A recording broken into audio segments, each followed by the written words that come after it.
What up, fam? It's your boy, Boy 2024, streaming to you live. Yeah, this is going to be a quick little video, a quick little episode, because I haven't even come close to beating this game yet. This is not... Expect a PS5 Chronicles in the near future, but I basically just got this game. I only played around with it for maybe an hour or so, but I already have a lot to say. I already want to kind of give my thoughts. I want to just... Mainly, I'm putting this out there just because, real quick, I just want to get the word out, because this is an indie game that's definitely flying under the radar. It didn't even get mentioned at the Game Awards, which really upsets me. But, the game is Unbeatable. Unbeatable, okay? It's a rhythm action game, heavily inspired with its visuals by anime. The music is very, very DDR-esque, or if you love Jet Set Radio, that type of thing. I understand why the game was largely ignored by the Game Awards, because it came out late. It was heavily, heavily delayed. Okay, I kind of have like these Google Calendar alerts to let me know when games come out, because so much shit comes out. It's crazy. Like, so many games come out every month of the year, and basically this was supposed to come out early November 6th. Okay, November 6th was the release date, and this is crazy. I was following this. I was ready to buy it because I was going to be like my November game. The problem with December is so much other shit comes out in December, so like this was going to be my November game, right? And I have it marked on my calendar. I'm ready to buy it. And it's a day before it comes out. I'm on like the Steam page. I'm on the PS5 store, and it keeps saying like, "Oh, it's not available to purchase yet. Like, wait, it's coming soon." I'm like, "Coming soon? It's supposed to come out tomorrow." I've never seen this before, but apparently there were some huge issues with the console version of the game. Some huge bugs that they needed to fix. So a day before it released, the game was delayed, which is crazy to me. And it wasn't delayed by a little bit either. So remember, it was supposed to come out November 6th. The game didn't drop for PC, PS5, Xbox until the middle of frickin' December. It was like December 17th or something. So well over a month it was delayed. So that's why I think a lot of people... I mean, it wasn't heavily advertised to begin with, but the few people that were following it, like myself, we just kind of lost track of it because other shit came out in December, and I'm just getting to this now, basically. But I've tinkered around with it for about an hour. I have a pretty good sense of, the gist of the game, at least. And I want to tell you guys to go out and support this game. You don't have to get, like, the DLC. Like, that's something I don't really like, is there's already DLC, even though the game literally just came out. But, yeah, no, the game itself, I'm trying to think. I think it was a little under $30. It's a budget title for sure. It's on Windows, it's on PS5, and I think there's also an Xbox port.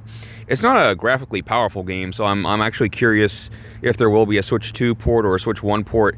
I think there should be. It's a weird situation like Dispatch where the game isn't that powerful. I don't know why it's like a PS5 only game. It could easily run on Switch, I'm sure. Well, I mean, who knows? I mean, again, they were having some pretty bad bugs just with the PS5 version, so I'm sure the Switch version would be, a nightmare to program for. But yeah, I've been dancing around. What is Unbeatable? What is it? It is like I said, a rhythm action game. I love, like, the character designs. It's, again, very heavily inspired by anime.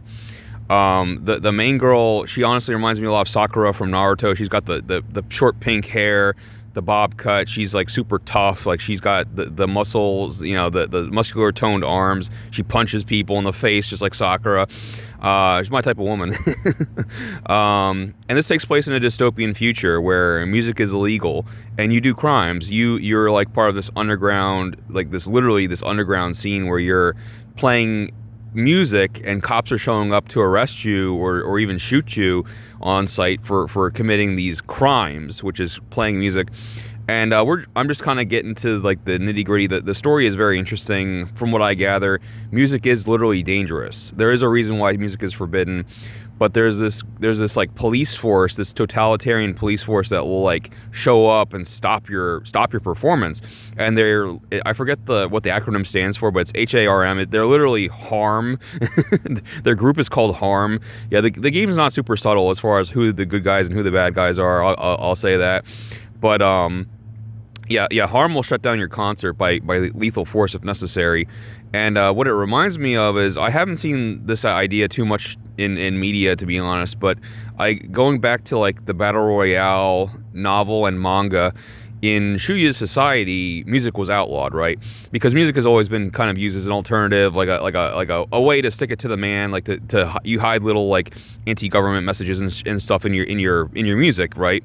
And so yes, in a totalitarian state, music would be one of the first things that the government will crack down on, right? Because that's a freedom of expression. It's, you know, freedom of art, something that will be taken away from you in a dystopian future. And that was one of my favorite aspects of Battle Royale. I mean, it was such a big deal that Shuya would play his guitar, he would play his Elvis music, because it was forbidden. He was labeled as like a rebel, and that's why he was chosen as one of the kids for that classroom that got sent over to the island. You know what I mean? And that was a detail that was like sorely missing in the film version. They completely cut that idea out of the film version, unfortunately. And I you know. But they didn't want to have a 3.5 hour long movie, so like they had to cut certain details out. I get it, but like that was one of my favorite parts of the book and manga. So anyway, but yeah, Unbeatable reminded me of that, so I already love it for that reason. But there are two different modes, and it's pretty clear which mode that they put more effort into. There is the story mode where I was playing around with that, and that is where I think some people might be disappointed. I wasn't, but like just go in knowing that there's two sides of the same coin, right? So you're going in because you want to learn how to play. It was funny because like I was like, okay, I'll start the game. I just want to get to a point where I play my first song so I can kind of get a good feel for like the rhythm mechanics, the gameplay. And I'm just playing and playing and playing, and I still haven't played my first song yet. And I'm like, when does the game start? You know. But to be honest, the story mode, it is more of like a visual novel. It's more of like a walking sim. Like you're going around, you're talking to NPCs, you're collecting items, you're advancing the story, you're making dialogue choices. But like as far as the actual rhythm gameplay, that only comes up every once in a while, believe it or not. At least as far as like where I'm at in the story, which is like I've beaten chapter 1, I'm in chapter 2 now, but it is very much more dialogue focused, story focused. The rhythm action only comes up once in a while. But here's the reason. Because story mode is only one half of the game. So even from the main menu, you can swap between story mode and arcade mode. Arcade mode, that's where the game literally turns into like a DDR menu, and you have all these songs to choose from, and that's what the DLC is. You can pay like $10 and get like additional songs that they probably should have put in the initial release of the game anyway. But that's clearly where a lot of like the love and care went in, and that's where, I mean, you want the gameplay, you want the arcade, you know, rhythm gameplay, like that's what that mode is.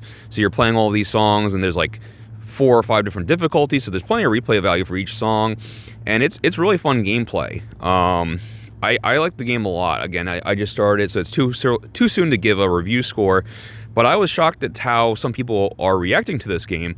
I don't think this is a bad game at all, but some people are kind of down on this game. I saw IGN's the biggest review video you can find on this. There's IGN reviewed this game, believe it or not. So a lot of indie games don't even get reviewed by IGN, so I guess I should consider that an honor for the exposure. But the guy was kind of down on the game, and he gave it a 6 out of 10, like barely above average. And I can't disagree more with that. I think he was very unhappy with the story mode. He was unhappy that there wasn't more rhythm gameplay in the story mode, which I can kind of see. You know, and the game's it's not perfect. Don't get me wrong. It's lacking polish. I can see why there were, you know, some delays. There were some technical problems. Even now, the game feels a little janky at times, but I don't care. I don't care. I love the characters. I love the story. I love the setup. I love the world that it's building. And when the rhythm gameplay does show up, I love it. And I do love visual novels anyway, so that's not a big deal to me. The fact that there isn't much action or there isn't much, you know, quote unquote gameplay. I mean, fuck, I'm a huge fan and defender of Dispatch, which is just a playable TV show. You know, it's like there's barely any gameplay in Dispatch. I love that. I love games like that. I love interactive movies. Sorry, I know they're not for everybody, but Dispatch has been kind of blown up, so I feel like the Telltale model is kind of coming back in a way, thanks in large part to Dispatch. But yeah, Unbeatable has more gameplay than that. But yeah, and I definitely think anime fans will love it. I'm gonna stop rambling. If I can, I'm gonna try and show you some gameplay for once, because goddamn it, I'm a video game critic at this point. I'm gonna show you some gameplay if I can. Goddamn it! Thanks to my beautiful PlayStation Portal. Can I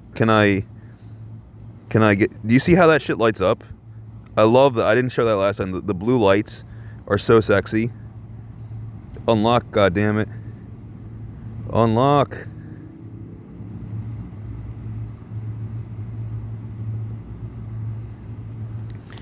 Why is it giving me grief?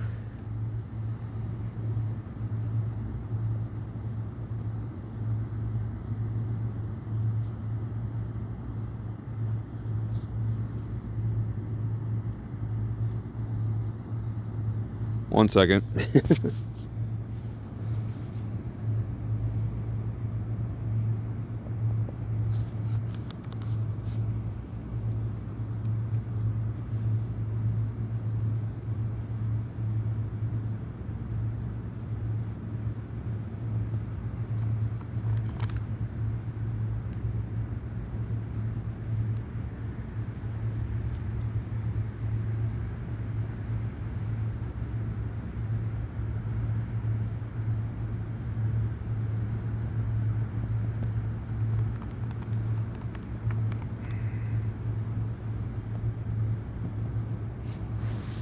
Well, I'm having technical difficulties myself. It's funny. Here you go. Here's the loading screen. You can see how it's cool blue lights up. I have the midnight black version of the portal. I fucking love it. Once I get this to work, I guess that's going to be a part 2 video, unfortunately, because this is not responding. That's great. But yeah, I'm gonna be the first. I'm gonna be streaming to you live. Obviously, I'm gonna stream Dispatch. I'm gonna be streaming Unbeatable from my PS5 on my PS5 portal onto YouTube. I think I'll be the first person in history. I think I'll be the first person on the internet to be able to say that. Right? Truthfully, I am streaming Unbeatable on the PlayStation portal. No one else, literally no one else is doing that. I am the only person to ever do that. So stay tuned. I'll be back soon with part 2.